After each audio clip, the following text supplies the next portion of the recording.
Hello and welcome. My name is Ivana. I'm a life coach and root cause therapy practitioner. And today I have Katie here with me, and we are talking about something really important, which is boundaries. Katie, would you like to introduce yourself and share a little bit of a wisdom on this very, very important topic, which comes up so often after divorce, separation, or breakup? Hi everyone, my name is Katie and I am a certified divorce coach, specializing in those women going through the divorce and also outside of divorce, willing to start the next chapter. So I love the topic of boundaries, and I think so many times that we don't set enough boundaries. So, what does boundaries mean for me?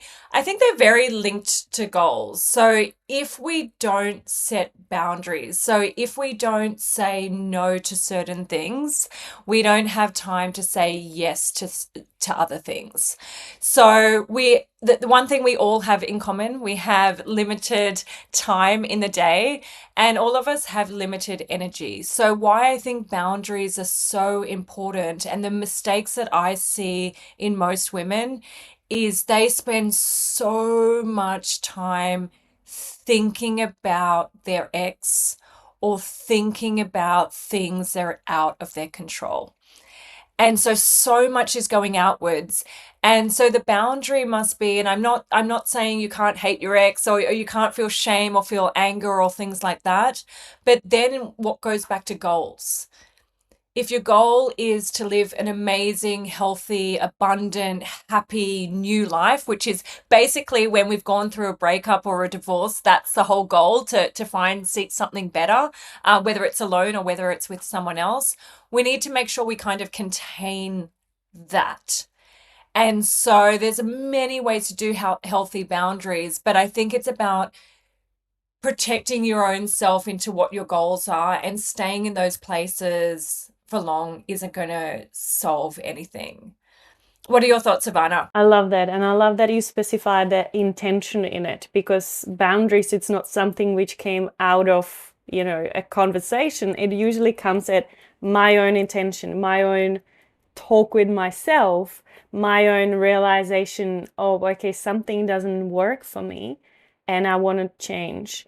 And so you kind of have to do your homework, or at least have this internal dialogue with yourself. For starting, even, I think it's really important that you actually feel where your boundaries, and that could be a little muddled up, especially after divorce, separation, breakup, where you kind of attach to the other person and you don't know if they're your friend, your enemy. You're testing what is comfortable for you. We have couples who want to stay friends but can't. We have the opposite, where it goes into no contact for a while, or at least while we're recovering or finding ourselves.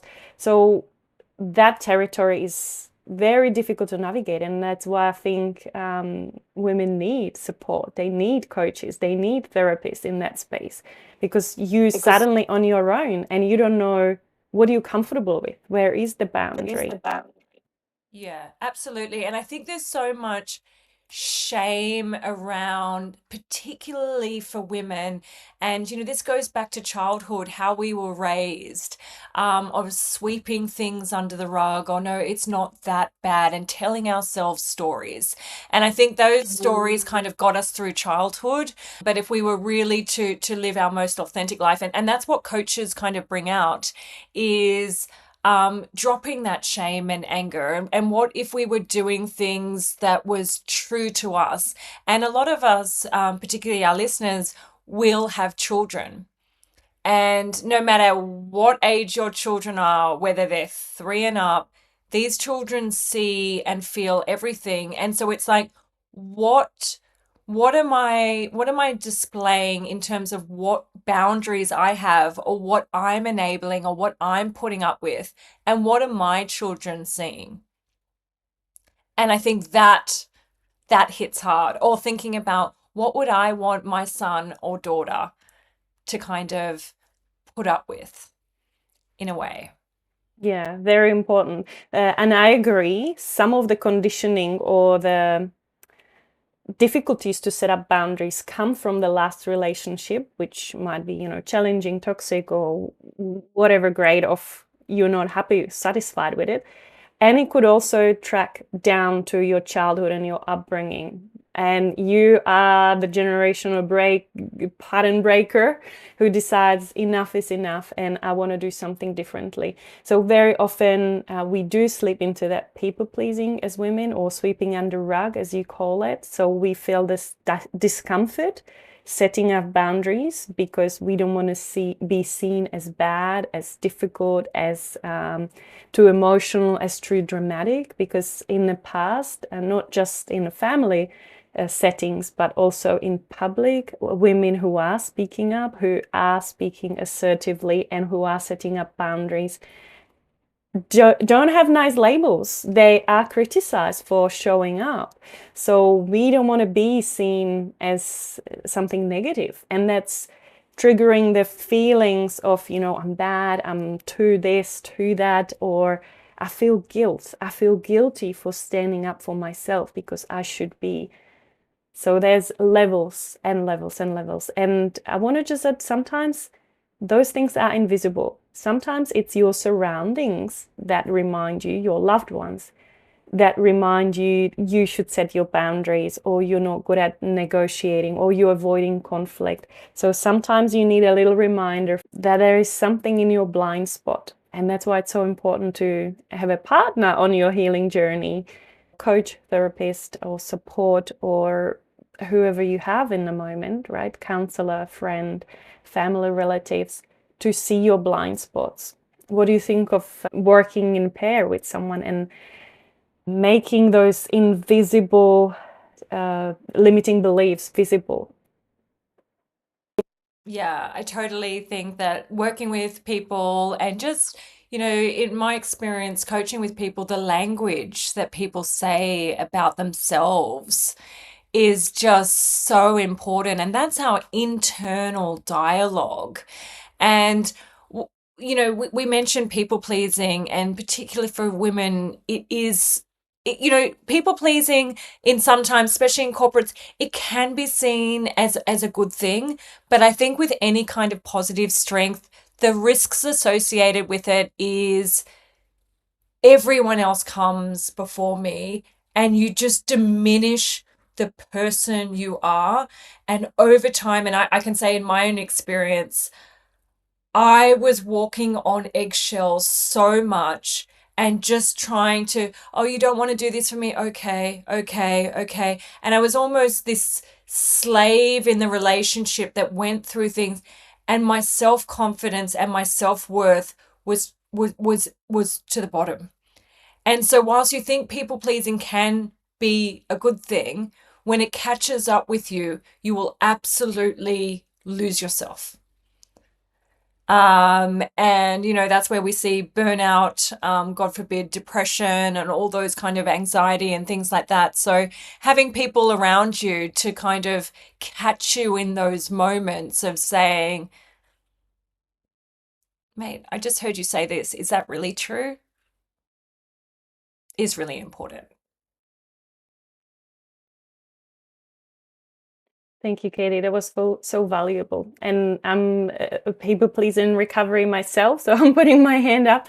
And I also think like breaking through the label I put on myself. I thought, I'm kind and I'm good.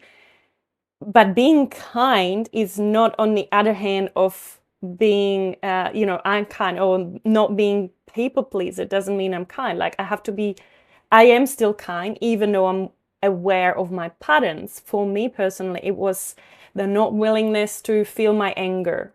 So I was suppressing anger, and because I didn't know how anger feels, because I was numbing my body, it just automatically goes into freeze response of, not feeling the anger. Then the people pleasing felt like I don't mind. So I didn't feel myself in communication with other people. Therefore, I didn't have the information that this is crossing my boundary.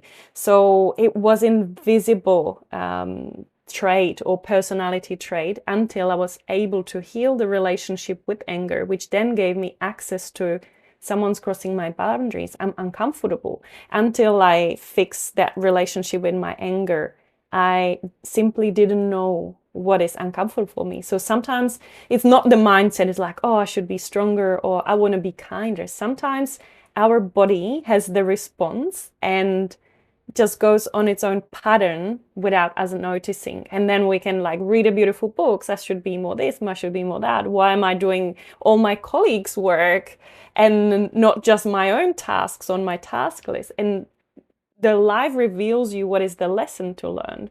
But it is sometimes so hard to navigate because you are aware of, you'll see the signs of like where it's this dynamic taking me without knowing what is the medicine or what is the next step to take you out of it. So that was my personal journey to start healing my people pleasing, and it didn't make me a bad person. It just made me feel less scared of anger and I'm more aware of it. And it also healed my relationship as a step 2 with guilt, because I was scared of feeling guilty. And once I become friend with guilt, I don't mind setting boundaries, because then I can wait properly, like the guilt of telling no to someone else, or guilt or negative consequence of saying no to myself. Before I was not even thinking about how do I feel about this.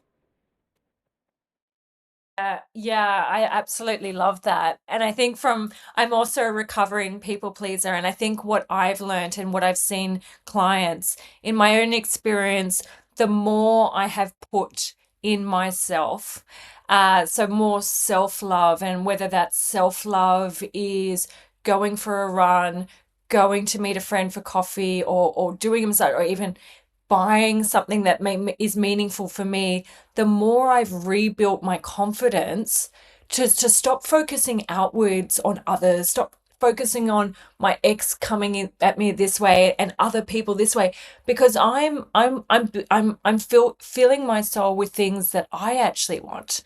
I was in a relationship for 14 years and I came out not knowing who I was. I didn't know who I was outside of a wife and a mother of kids. And now I'm dabbling in things and tipping in, and now my focus is so inwards than outwards. I'm building that confidence and the resilience to be like, I'm a firm believer, I've done a lot of corporate executive coaching. We're not in this world to be liked by everyone. It's absolutely impossible. I always talk to my clients about, ice cream flavors. There's 100 different ice cream flavors, and you're not always going to choose that one. Just like dating, and that's okay. Like I found that really free. The only thing we can do is be ourselves authentically, and not criticize or worry about other people, but just be.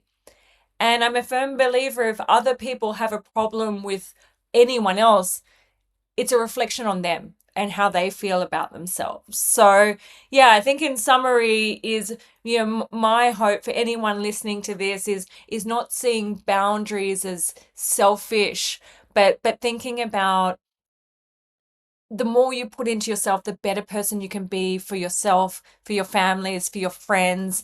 And that just kind of just elevates in time. I love that. And it comes back to the intention. And I would like to add one last thing, that boundaries are external, which we set up with external, like with other people, organizations. But it could be boundaries also internal, which you only know about. That means how much time you spend on each task, how much time you allocate yourself to, think about certain subjects. And if you cross your own boundaries, then you have that conversation with yourself. So it could be how much time you invest into, your future, how much time you spend on doing your own hobbies during the day. And it's back to what you said at the beginning, the intention to enter myself into conversation. It's enter to my interest into negotiating the family time for the weekend. Like, does my vote count? do I even know what I like? So whether it's still in a relationship or outside of the relationship, you have to have that check-in system with yourself first, and start there. Yeah, I love that intentional. And so, for me, I always say to my clients, you've got to get really intentional and deliberate to prioritize what you want. As I said, I don't have time. I don't want to hear that. It's I didn't prioritize it, because that's the reality. We all have time. And just building on what you say, it's kind of like that habit stacking. The things that you want to do more of, make it easy. So if you want to go exercise, like, sleep in your exercise gear, or do this, or put a book next to your bed, or a journal, and things like that, and you want to make things hard, delete the social media, or make it like you have to log in every time, or if it's drinking or smoking or whatever, put that really far in the garage, or the treats. So you have to actually be very mindful around that, and that will start building the better habits and breaking down that you'll actually have to do more effort on the habits that we want to break. I have one last question, because I really love your post on social media about effective communication with your ex. And you also mentioned if you have children together, there is simply no like delete button for this person. You have to co-parent in way you can the best. So what are the boundaries when you intentionally creating space for yourself when you're divorced with someone who is probably sending too many messages or still kind of engaging on variety of topics? How is intentional boundary setting looks like in this situation? Yeah, look, this is I could talk for hours on this, and I would say once again, I have been separated almost 6 years, and I made every single mistake. My biggest mistake, and the mistake that I see with women, is every email needs to be responded straight away. And the thing is, if I responded, there would be a response and response and response and response. And the thing is also, when there's, narcissistic gaslighting, insults, you have PTSD, because what would be happening is we would go have coffee, you'd go to the bathroom, I'd check my phone, and there was 4 emails about this and that.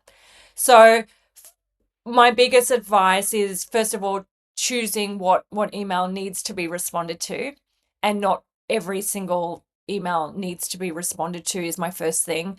I would definitely set up, on those family apps, to make sure that at least they are being monitored. It would be, so just stream it to one.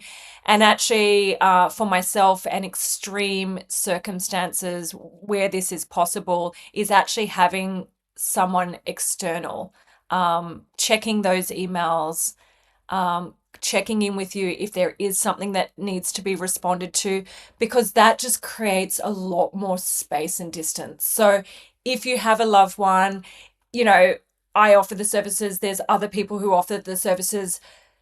That is the way, because you can't see the words, you can't reread the words, you can't, and then you're just getting someone high level. But also, allowing time to respond, allowing time, sit back. They are no longer your boss. They are no longer this and that. And so just treat them like a colleague. But this is something that it's an ever growing, process, and the boundaries need to be there. And it's not easy. Yeah, I agree. I made some mistakes as well. My personal ones were, if you triggered by the message and you respond from the triggered place, obviously they sometimes are written in a way to trigger, and sometimes it is my own, hypervigilance, or reading between the lines things which happened in the past, trying to like respond from that wound. And that was what helped me first of all, identify that I'm doing this. I'm responding in the words then I later would not use, and addressing the wound. So for me, very important part of my healing journey post separation or divorce was healing with a professional, how it still plays up in my body, in my mind, and acknowledging that I am still triggered.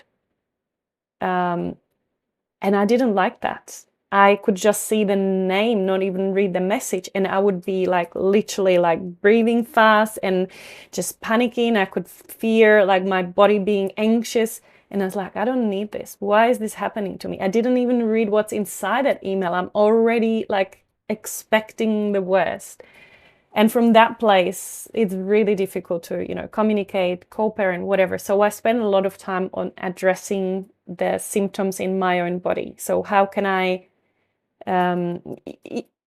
exist with this? And how can I set up the system, just as you said, like someone else is reading the messages and I only receive what is important, what needs to be answered, or there is only one way I'm accepting the messages, and I make it known that our communication is through emails and I'm not answering the phones or answering the messages, and you choose just the one and manage it. But that comes with experience, because when you probably read your first or second or 10th email, you don't know that there is 150 that comes this week, or so it does come from experience. And sometimes the person we thought we know does the things which are not predicted. So sometimes you have to give yourself a space to adjust as it goes, because the relationship even after breakup can go up, but it can also go more and more challenging. And at any point, if you feel it's too much, then you have to find yourself some help. Yeah, absolutely. And my biggest advice to anyone on the call right now is, we've this whole conversation has been boundaries and making things hard. At bare minimum, don't have the emails right on your phone. Make sure you have to actually, you log out and you go in and you only check it once a day. That's your boundary. For me, I used to check my phone all the time. Is there a message? Is there a message? And I couldn't live my life. I was on a heightened state. As you said, you see the name pop up, you haven't read anything, and my heart would start shaking. And sometimes, as you know, like with the thing, it wasn't even that bad, but you had yourself such a state. And believe me, this is very, very hard, but very important. Once a day, you go in there and it's hard. You log in and you log out of that. And it is mandatory to, as you said, to de-stress and deregulate. And I know it's hard. I'm not saying it's easy, but you've got two experts on the call around this Who lived through it? Lived through it. That it is mandatory for your own sanity, for your own thing, and yeah, I mean, the mistakes, I just like look back at what I did. And it's interesting. I remember, even post, like when I was dating, people would just see the anxiety, they would feel it. And I remember so many moments ruined, whether I was with my kids or with friends or anything. I was at tennis, or so many moments where I would just check my phone and I was having the best time, I was in flow, and then I would receive some gut-wrenching email from my ex or from lawyers. And I was like, why? I did that. So many lost moments. And yeah, that's why I really, really urge people, if they could do anything right now, is set up an email address, send that email to X, all email communication to that, put it in a new browser, and put that hard boundary and time boundary. That, yeah, I think our listeners will have a lot of wisdom from our conversation today, which went deep as well. Do you have actually something positive we can close as? Maybe I can start from, like, my inner healing got me to the place, or from a place where those handovers, I could not feel comfortable. And I was very upset, very triggered, very anxious every time we had to hand over. And I couldn't make an eye contact. I was just terrified. I was feeling a lot of hard emotions. I was resentful. I was angry. I was trying to cope the best I can, but it was affecting my life. And the deeper healing I did got me to the point where I don't feel any of that. And I'm not saying it was just my inner work. Probably it was time and patience and a lot of other aspects. But the beautiful story to the end I want to add is I can sit down with this person now, have a coffee, and not feel butterflies or like the anger or like everything like kind of just screaming inside of my body. So I want to give a hope to people who are anxious right now to see email popping up, that it can be healed and it's stored in your body. If you're anxious, nervous, if you're resentful, it's something you can heal inside of yourself, because the other person, just because they exist or because they can send you a message, should not trigger inside of your body such a response. And it can be healed like that. A reaction which is yours can be addressed with a professional. I love that, Ivana. And it's interesting. I meet some people who've been through divorce or even breakups, and they're like, oh, it was just so amicable and effortless. And, your story around, your ex and the drop offs and things like that. And then the fact that you are now able to have a coffee, I feel triggered. I feel this pain of, wow.